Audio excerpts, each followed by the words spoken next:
from A&M, which is basically 800U. I think Mo, of course, the Olympic champion, going to Texas A&M last year, and they just had one after the other of great 800-meter runners. So there they are in 6 and 7. There are plenty of people in this race that can break that up, and look for Brandon Miller to take the lead unless he changes his tactics and help pull the freshman along. Miller himself just a sophomore, so a lot of 800 running for Pat Henry out of these two young men. Well, I don't suspect you're going to see anything different than the Texas A&M way, and that is to get out front, take the lead, and push, and then continue to push through that third 200. I'd be very surprised if a Texas A&M athlete is not out front here at the break. Looks like Whitmarsh is going for exactly that. Can't miss him, aside from the 6 on his singlet. He's also the tallest by far in the field. So it's Whitmarsh and Miller.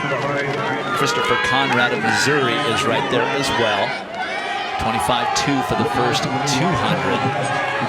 And from Mississippi State, that's Navasky Anderson on the shoulder of Conrad.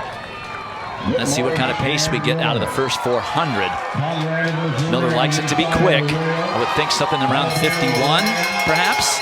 Almost 52, so lots of running left in these two Aggies up front. 52 flat for Whitmarsh with Miller right there.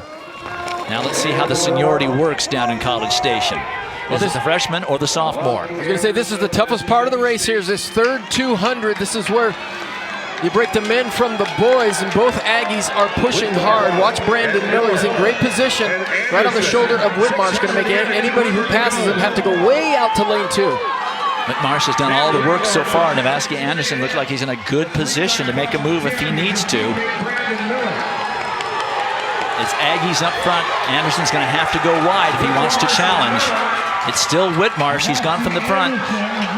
Now for Arkansas, Leroy Russell trying to make a move on the inside, but here comes Navasky Anderson. I liked how he looked in that turn. Anderson steals it for Mississippi State. Whitmarsh gets second.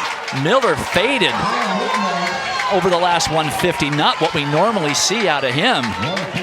So Aggies definitely scored some points, but a come-through performance, 145.89 for the junior from Starkville, a big lifetime best for that young man and an SEC title.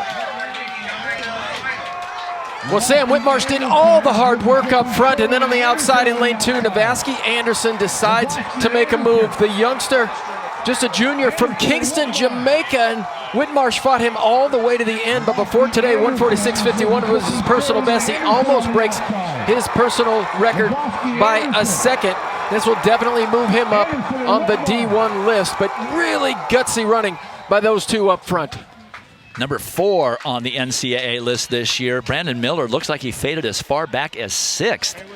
So they got points, they did for A&M. Yes, it was 6th for Miller, but Anderson puts together a lifetime best performance to take it from Sam Whitmarsh, who did all the work.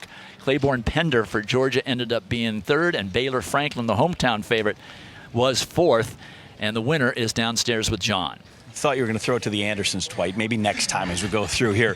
You said the only plan you had was to win, but certainly you still had to execute something. We knew what the A&M guys were coming in. How did you gauge yourself along as they led through the first 600 meters there? Well, I must say, by the grace of God, I got it through the first. I've been training so hard, and in training I got to thank my training partners and my coach for sure, because it's because of them I pulled it off.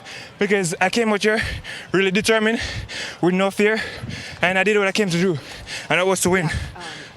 At what point did you realize that you had this race in your hands and you could win it? From the start of the race, I knew I was going to win. All right, I asked you if you were ready. Show the people how ready you are right now.